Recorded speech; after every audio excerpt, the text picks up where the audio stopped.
Hey there folks, rinimt here, and welcome to Ceiba Freaky via PressEngine. So let's just dive into it and get started. This is on the Switch. Switch version release February 1st, I believe. So once again, I become lost in reverie in this exact place. The scenery always seems to pull all thoughts out of my head. Only the clouds remain. Clouds. They can be dark, or pink, or silvery, fluffy, or feathery, or heavy and intimidating, or light and romantic. Okay, we're turning down the music. I turned it up. Options. I turned it up, but clearly I should not have turned it up. It's a little loud in my ears. You can just reach out and grab a handful of that damp, cool matter that makes your skin tingle with tiny AC needles. Every sort of shape. Every sort for every taste. Darn clouds, how I hate you. I hate you so much. I'm sick of you. Humans would love it here. There is not as much variety in skies for them on Earth, after all. When weather is decided through voting, one and the same option always wins. Most humans don't really like to make choices and decisions. Must be very tired of seeing the same sunny, cloudless sky every day. What do I know? I've never seen a human. What did we come here for? Traveling hundreds of light years and getting stuck just a few miles away from our goal in the stupidest thing that could have happened. Feels like I could easily step off the bridge and onto the dark, dense plain below. Just one step and I'll be down there on the flat surface at last. But it's just my dumb brain giving me absurd ideas again. Sometimes you're standing at the edge of a pit and your subconscious whispers to you, jump. Or you notice a small root sticking out from under your clothes and suddenly there is that tiny nagging voice inside your skull. Wrap it around your finger and tear it off. I just wish it gave me a good reason for once. No, stupid brain, that's not how it works. You're being deceived by your own senses. Close my eyes for a second, imagining how it would really happen. Take a step off the bridge and into the void. I speed towards the gray surface so fast that the wind is almost ripping my clothes off. And I dive into it, but it doesn't crush me. It's not a plane, but in fact, a thick cloud cover. But this is not the soft, chilly kind of clouds you can feel up there. Burning hot sulfuric acid and suffocating hydrogen sulfide. It's deadly carbon dioxide. These clouds eat romance for breakfast. Sulfuric acid starts to condense on my skin. No. Of course I would be wearing a protective suit. I would never dare never dare land on an unknown planet with just my coveralls on. Cloud wire begins to fade and I break into the lower atmosphere. Before me lies a black, rocky wasteland, barren, polished to a shine by the violent winds, the actual surface of the planet. Down below, strange and incomprehensible alien structures gleam with their metallic sheen. The objective of our mission. I can't imagine what they looked like, even if I tried. The plane is rushing... The ground, I think is what it's supposed to say. The ground is rushing towards me at great speeds. I crash.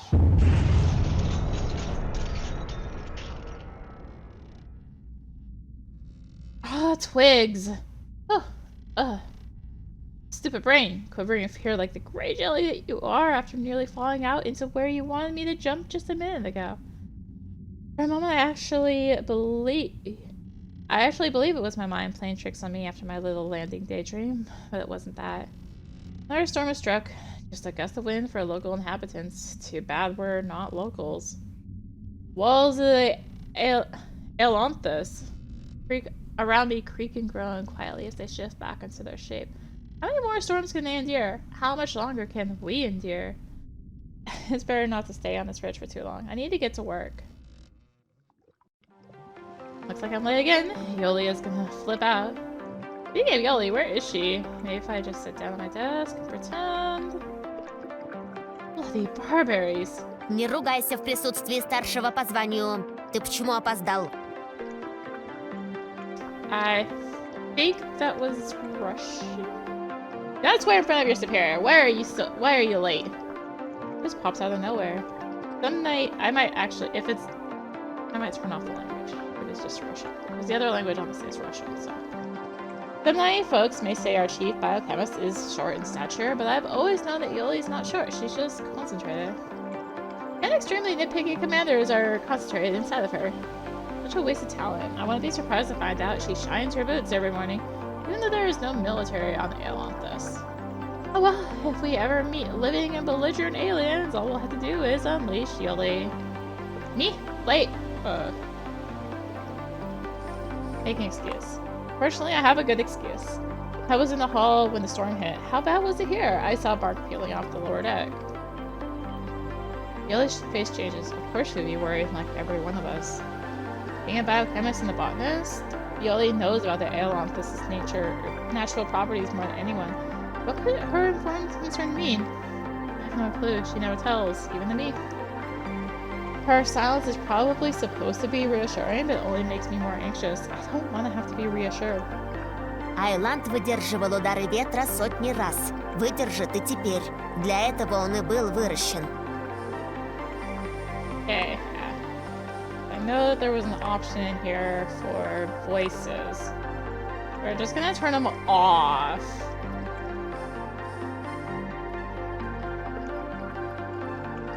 Like mess with it? Okay, yeah, that just messes with it. Completely changes it to expression. Alright. Yeah, voices are just gonna be off. I'll just be the voice. I am the voice. The Ailanthus had withstood strong gusts hundreds of times before, and so it will now. This is what it was grown for. Oh, the girls must wither. Enough talking. We've got plenty of work to do. Keep saying that we've got work to do, but what work?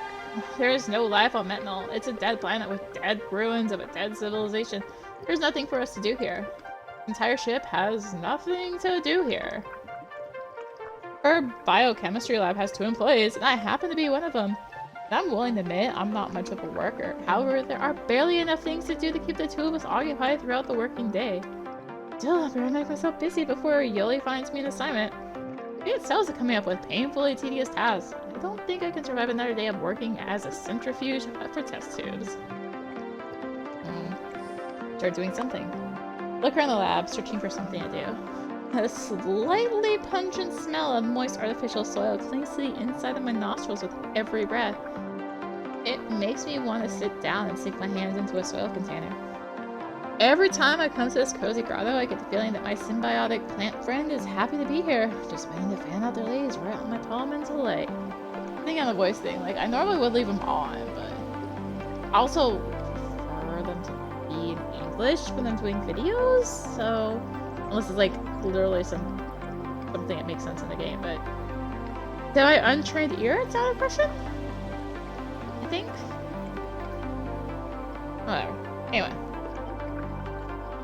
Of course, the plant living inside my body isn't really able to have thoughts or emotions. We are the ones whom humans have chosen to bear the burden of intelligence. Did you put down your roots there? Rise and bloom, we're on the shift. Thorns and brambles!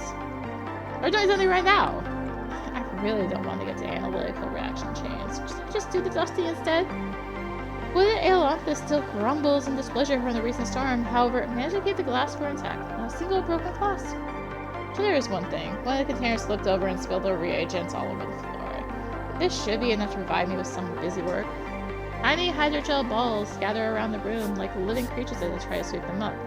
All the better for me. This will keep me occupied for a while. I snuck a glance at my superior to make sure she sees my hard work. Just like usual, she's lost in her files. At least somebody's not lacking motivation and discipline. I'm actually kind of jealous. It's really strange how Yuli is so thorny. She should be flowering like a wild bush considering all the time she spends around the nutrient substrates. I guess it's true what they say, like host, like symbiont. You got something to say? Your woeful sighs are gonna make the whole Ailanthus wilt. I was just thinking. What, again? Are you telling me you've already used your head twice today? I need to mark the day, just don't make it a habit. Anything the matter? Makes her tone sound like she really cares about my emotional state. What a tease. I think we all are kind of feeble. So that's what you think when you look at me, huh? Oh, okay, I see. No, that's not it. I mean, you're not feeble at all. Never said I was. Come on, I mean humans. But we are not humans. It's kind of hard to forget it with that reminder sticking out of the top of your head. That's the whole point of it, to remind. I'll be fair, Yoli's ears are pretty cute. I've seen worse. She has no right to complain. Unwittingly, I touch my own ears. I wish I could ask somebody if they look good. Right, but we're still part of humankind, the allies of humanity. More like the servants of humanity. Are you gonna oppose everything I say? No, just nonsense. Alright, Earthlings, them and us. We are all Earthlings, no doubt about it. Is that better? Yes, go on. We are feeble. All that progress, those giant spacecrafts traveling across the universe, prolonged life, freedom from diseases, all that accumulated knowledge. And yet here we are, stuck in this creaking wood nest, unable to touch down the land below. Like some pirates on a pirate ship off the rocky coast of the Patagonia. Arr, all hands on deck! What do you mean? We've been down there. The conditions below are harsh and dangerous. There is no need to risk our lives again and again, and you know it. Wait, what pirates? Have you been reading human books? Again? Why did you hate them so much? So what if I have? Can't help feeling that Earthlings have missed some very important step in their development. I was just reading a book on that. I must be tilting at you with the work if you still have time for this nonsense. Once you finish sweeping the floor, get back to yesterday's test. I will, but hear me out first. The book had this idea that jumping, or space warp, or hyperspace travel, or whatever you call it, is actually extremely simple technology. Jeremy was like inventing the wheel. Humankind had somehow overlooked it completely. And one day, some terrible alien invaders come to Earth. They wield longbows and battle axes and have leaky wooden caves with coal-powered warp drives for spaceships. Earth welcomes them with nuclear weapon. That's not how science works. You can't just overlook such a significant body of knowledge. The blank spot on its place would lead us to the discovery. But why are we still here? Where's the blank spot? Where are the discoveries? Like I said, we're feeble. This is just disgraceful.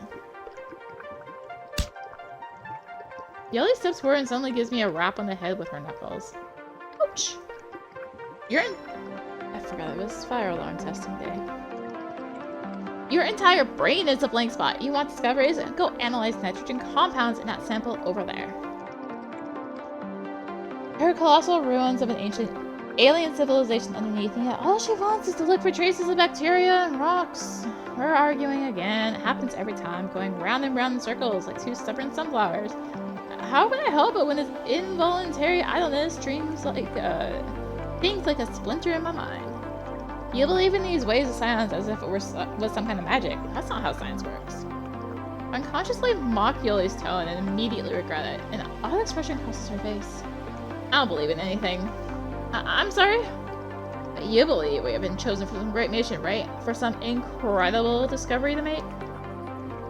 What are you going to do when we find out there's nothing but dust, rocks, and metal plates down there? This will destroy you. And when it happens, this will be our greatest discovery. Upon saying that, she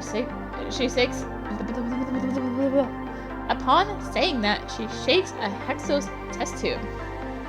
I know she's just trying to cheer me up, albeit in her own prickly way. However, bioextinguishers have already been found in dozens of places across the galaxy. Doesn't sound like an ultimate objective for the mission to me. Yeah, thank you, I guess. Somebody pinch me! I must be dreaming. Not only did Aim reflect on his work duties his work duties twice today, he also agreed with me on something. Maybe even came to some realizations. Now you're getting me worried. Are you sure you're not sick? Go get some lunch. Mind if I do? Rather than realizations, I have a feeling that I understand even less than I did before. Yoli always knows how to make me feel incompetent. Unconfident?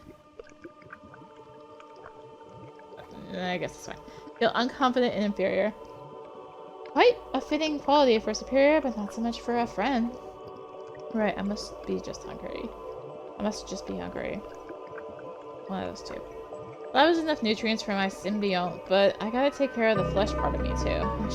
I should go to the warp room. There's always a weird pause when it's changing scenes. Ailanthus is crowded, but its halls and sections made of interwoven leaves and branches appear almost empty every time. As though some crew people were missing. I really need to stop reading human books so much. I suppose it's not a crime to be a fan of your creators. That's what they call religion, isn't it? On the other hand, it's kind of weird to obsess over those who only gave you life so you could do all the grunt work for them in such distant, dangerous places, too. On the third hand, oh, my roots, she's here. Hi. Bear looked out the window. Oh, what great weather today. She's alone again. It's so strange. How is it even possible? Is everyone blind here? Soft colors of her ears flowing smoothly onto her hair, her neatly shaped symbiont buds, albeit still closed. What am I even thinking? If a girl like her is eating her lunch alone, it's because she wants to be left alone, obviously. That's why she comes here. No, there's no good thinking. I keep saying that myself, I'll never get a chance to talk to her. Actually, it's probably true. Just wants to be alone. I'm going to sit down next to her and have my porridge. If there's even a hint of annoyance on their face, I'll give a move. Okay, that should do it. I wonder if this expression is supposed to mean annoyance. Hi, there was a storm this morning. Are you alright? This one ain't not bad at all. Just trying to show some concern for my crewmate. Not answering. Maybe I should leave now? Let's stay. Feels like the sounds is just about to condense and form into another cloud right above our table. I count to 10 and then leave. Yes, I'm good. Thank you. She answered me! Just a few words, but suddenly relief washes over me like a cool tide. I'm gonna do this with the mouse, though.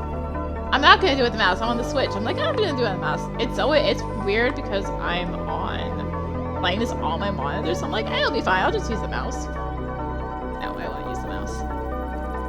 Just a few words, but suddenly relief washes over me like a cool tide. The symbiont leaves on my arm. I feel my heart race increase and turn towards the light. She didn't notice. She did. Introduce myself first. I'm in. Silent. Again. I know what this all means. These familiar gaps in conversation. Her eyes looking behind my back. She's above my left ear. Now she's contemplating the gentlest way to let me down. Calculating the risk of me getting mad and causing a scene. Я мире. Okay. Don't use the mouse, Trini. We're just gonna go back to me being the English voices. I'm Miri. For a few moments, I forget how to breathe. Nice to meet you. Yes, you come here often.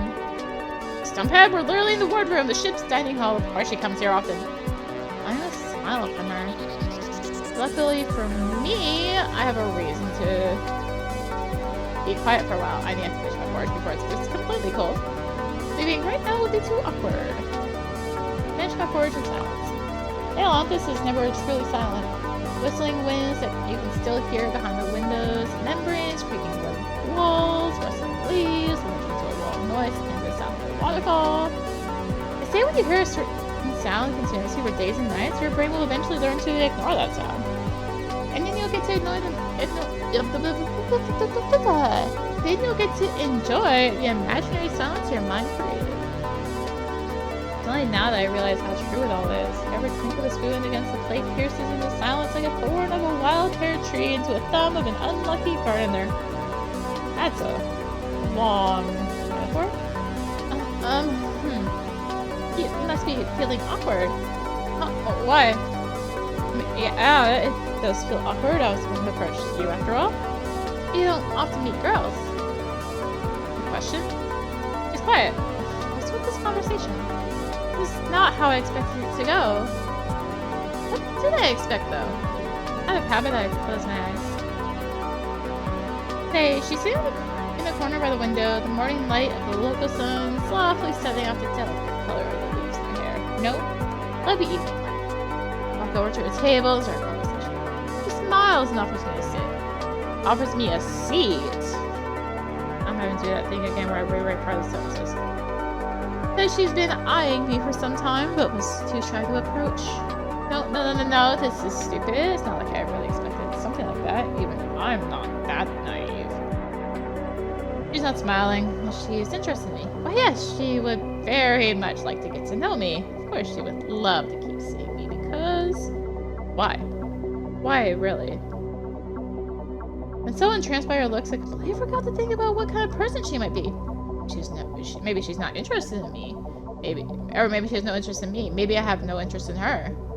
Ugh. You have a headache. What makes you think so? You've been squinting really hard. Yeah, I was just thinking.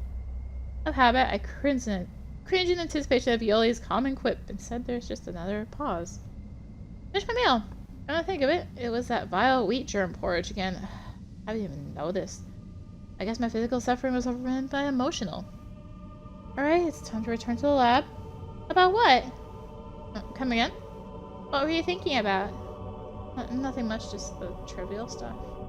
Like how maybe I wasn't actually looking to meet anyone? Maybe I just wanted to talk to someone or listen to someone? I didn't get myself distracted from that porridge. For the first time, she looked straight into my eyes, a piercing, observant gaze. I nearly shudder in surprise. If that's the case, I'm sorry, this conversation came out half-grown. At least my branch is half-grown alright.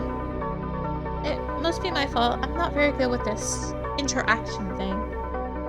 The way she says the word interaction is as though she picks it up with a pair of tweezers from a jar crawling with wriggly, slimy things.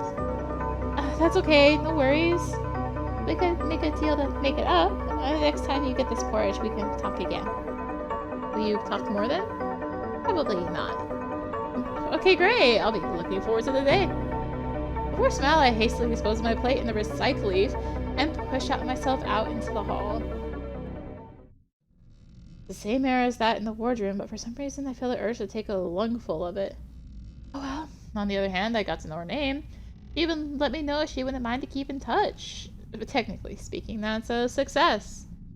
On the other hand, it was not quite how I imagined it to be. Not how I imagined her to be. The question is whether I really hope to get that wheat germ porridge one more time. And my gaze shifts to the view outside the window. What a fitting sight. Metnal must look incredible from space. There are pastel streaks of delicate wispy clouds against a dark sea of heavy storm clouds. An eye-catching pattern, constantly shifting like stirred foam in a cup of chicory drink. Behind the visage lies an inhospitable, malignant planet that welcomes no one. A planet that probably doesn't even hide any romantic secret. On the third hand, Mary. Sweet pine cones! Another storm? I had to grab a stalk sticking out of the wall, or I would have tumbled over. I had not fall to lower decks, tangled roots. How the storm coming so soon, and such a violent one too? The weather hasn't been particularly kind to us lately. I wonder if anything else was spilled in the lab. I had to shake off the thought that humans could grow in a much more impressive ship for us, considering all their power, or at the very least, more rebel. Could it be that Yuli is right and you have simply disposed of some old trash that can barely keep us alive here? Well, we're their servants. Enjoying photosynthesis. Chief Engineer Sabu. Oh, what's she doing here? Just trying to regain my footing. Storm just now was particularly bad. There's something wrong, machine-wise? Even if there was, it's my area of expertise, not yours. Better hurry back to your cabin, little pedal, before you fall down to the cargo hold. That voice be sweet like maple syrup and yet run like rough like iron bark at the same time. Like Yoli, Sabu's body only accommodates one commander. This one, however, made herself at home in there, all bags unpacked, not an ounce of wasted potential.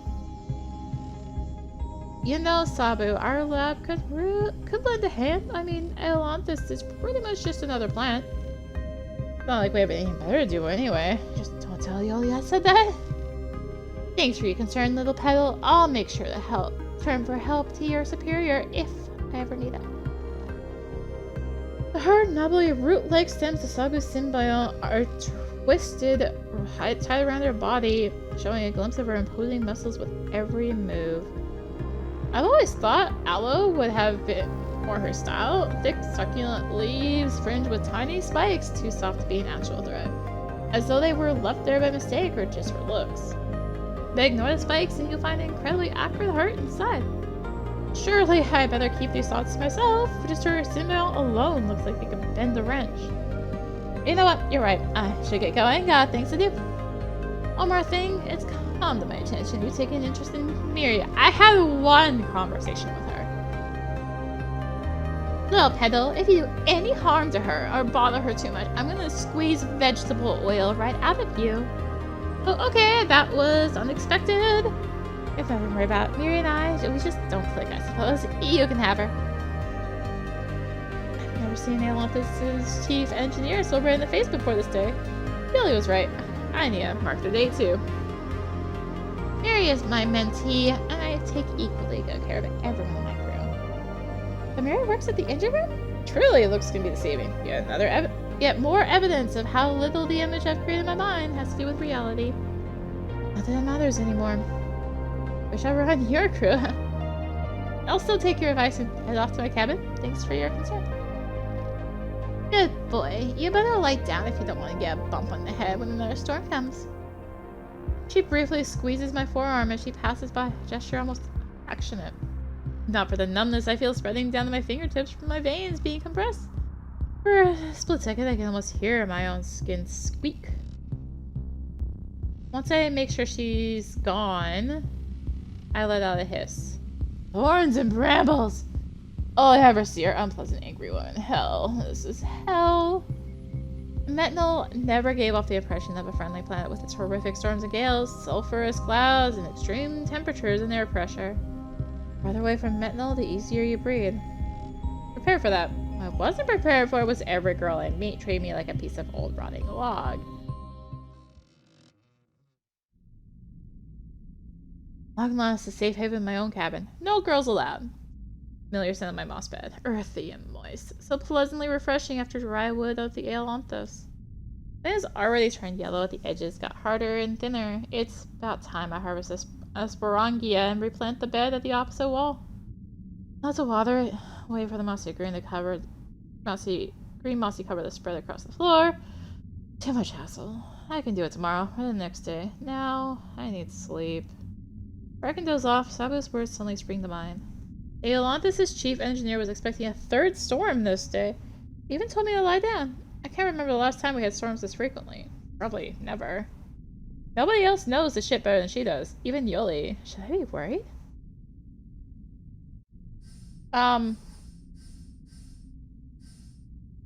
Be worried. I guess I have a choice, as if there's anything I can do about it. They'll be furious. Yoli will be furious tomorrow. Now that's something worth worrying about.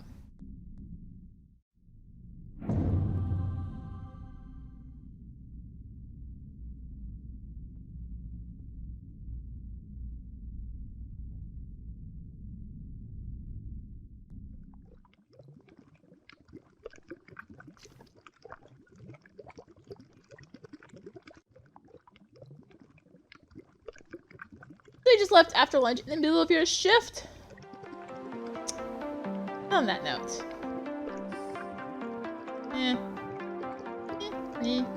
We'll go longer. Chief Engineer Sabu ordered me to return to my quarters due to the frequent storms. Who is your supervisor, me or her? Oh, you are. That's right. This was the only thing I should have been worrying about. What has angered you the most? Me slacking off from work again or me following somebody else's orders? I think of it. I challenge her orders all the time. Me being yelled at, but I can see why she's so upset. Her only subordinate undermining her authority. Hey, I'm sorry, I was an idiot. I promise this will never happen again. I'll be staying here with you till the fern blooms. So now, as a token of your apology, you promised me to do the duties you were already supposed to do? Incredible! Thanks for your kindness. I'm in utter awe. Bravo. Looks like she calmed down a bit. Back to her usual sarcastic routine. Wish I could convey the sincerity of my regret to her. Well, maybe I really could. I believe in that sincerity myself. Still, for being extra nice to her today. You know, you're actually not that... What am I telling you to stop? Not that bad? Not that unfriendly compared to some other girls at the station. There are those who barely talk to me at all. But you do, so thank you. You're welcome. I shall preserve this exquisite compliment like a pressed flower amongst the pages of my memories herbarium. Your words shall forever brighten up my dull and lonely nights. Now get to work before your feet grow roots. Yay, crisis averted. It was a lot easier than I imagined. Get to work, huh? And that's this scroll through the research logbook. Countless iterations of the same experiments over and over again, like the evidence of hope for another answer to emerge from the dataset. Especially would still be discouraged erroneous, deviating too much from the common trend.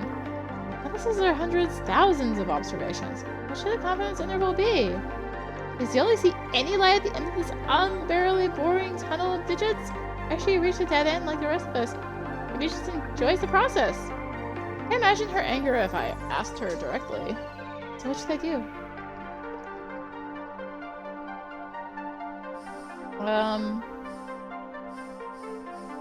Try the other way around. I'm gonna check on our pets and see if they're doing well in alien soil. Don't forget to keep record of bacterial byproducts.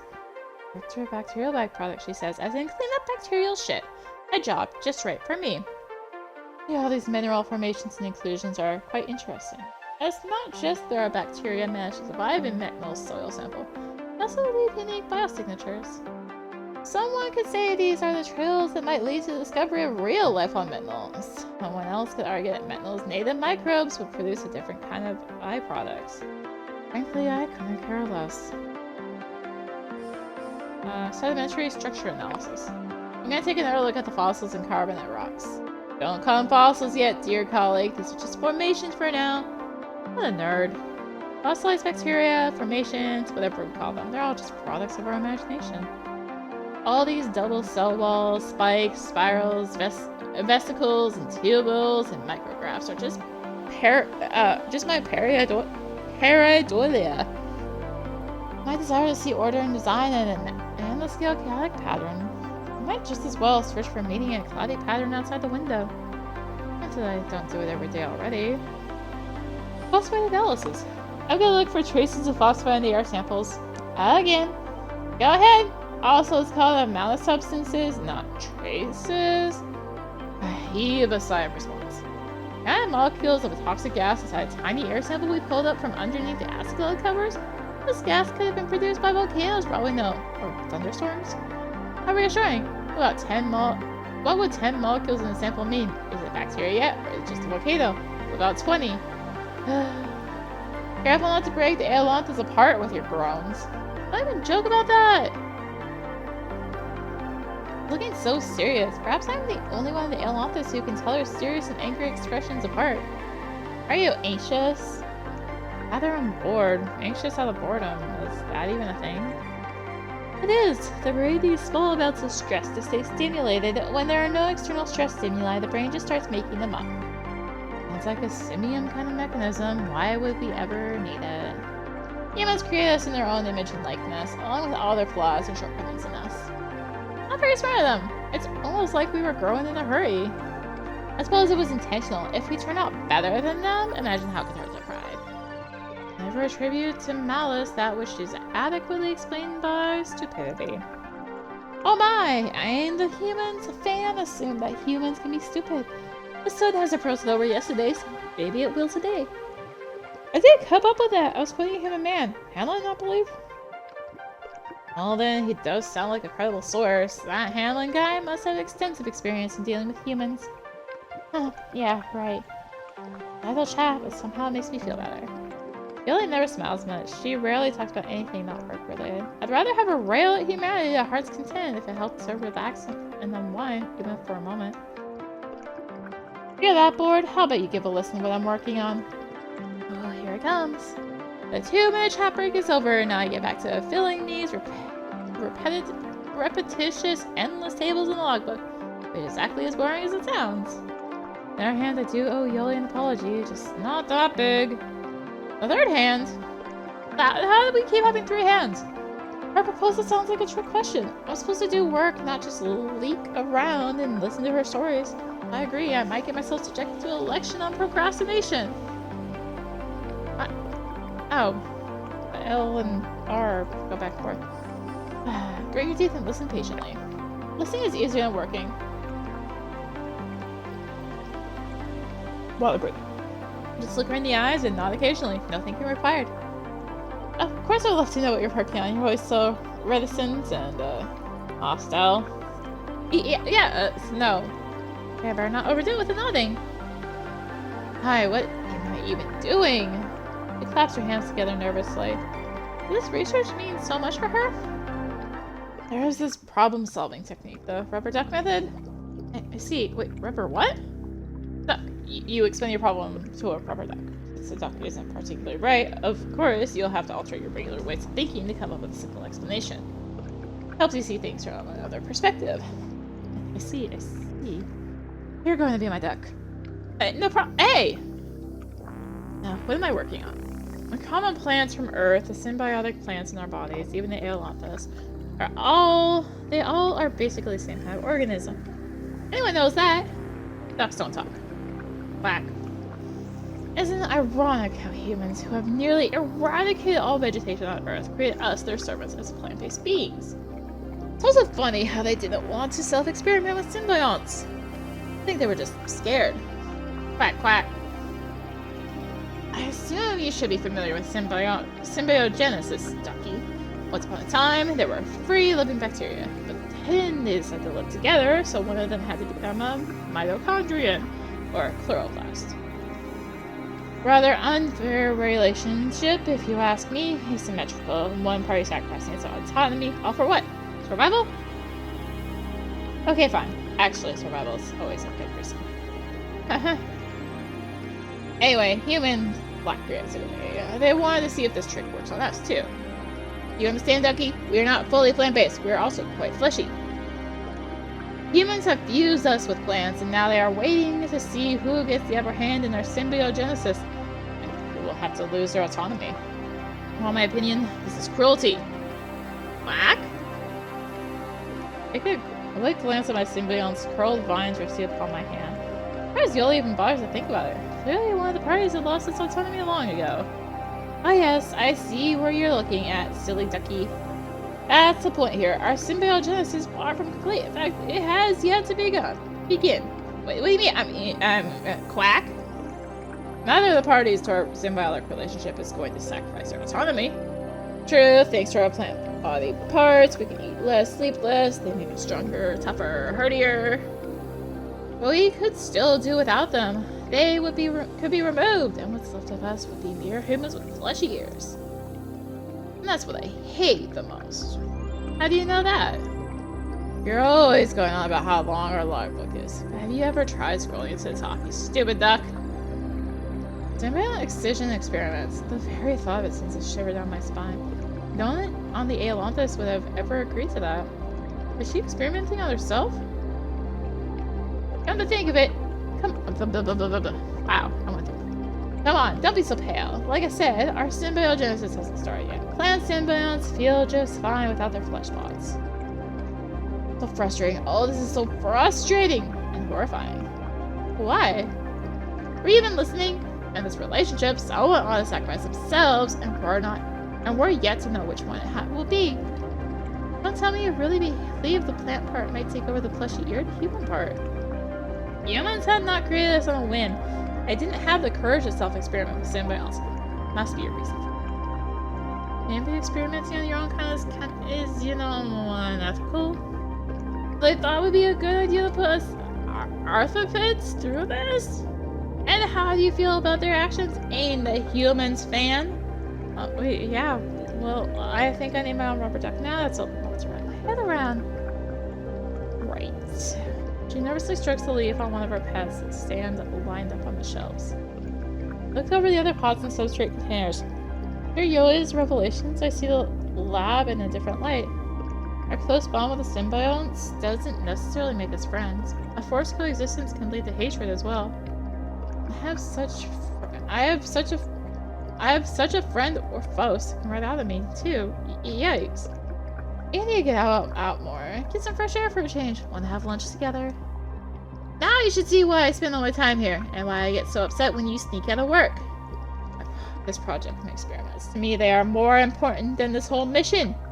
The future of our entire artifites civilization is at stake. Look at those big words in such ordinary casual tone. Oh, I was not casual about it. Because, I'm being the English voice here. Admittedly, she has been deliberately neglecting her work responsibilities on the Ailanthus. I just can't believe it. Is it really still that work till you wilt, Yoli? Somehow it makes me happy. Some manifestation of free will from whom I was starting to consider a lab golem made solely for work. And you never once asked me for help. Why do I fill with these stupid bacteria when you... Shush! Bacteria are important, and this important mission is all on you. Any biochemistry discoveries to be made on metanol will be yours and yours alone. Yeah, right. Thanks for your confidence. You are remarkably bad at sarcasm, for my subordinate. Oh, my head's spinning, as if there weren't already enough reasons to worry. Why don't you tell the rest of the crew about your research? Together we can figure it out. Because this is madness! Discovery that we and our symbionts were independent organisms all along is madness itself. You, being a half-grown biochemist, may be susceptible to the idea. The others, though, some may consider this information useless, some dangerous. Even worse, I did my personal research during the working hours, sabotaging the mission. I think you can imagine how the officers would react if they find out. I'll be silent like a stump. You better. Returns to her working desk, her petite, frail figure seems even smaller now, as if shrunken. What am I supposed to do?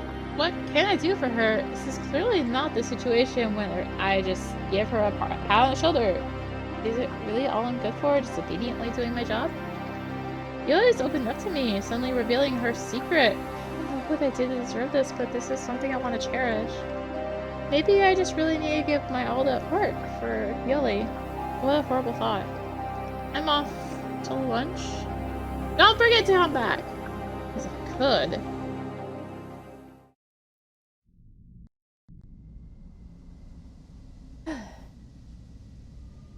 Now we will call it good.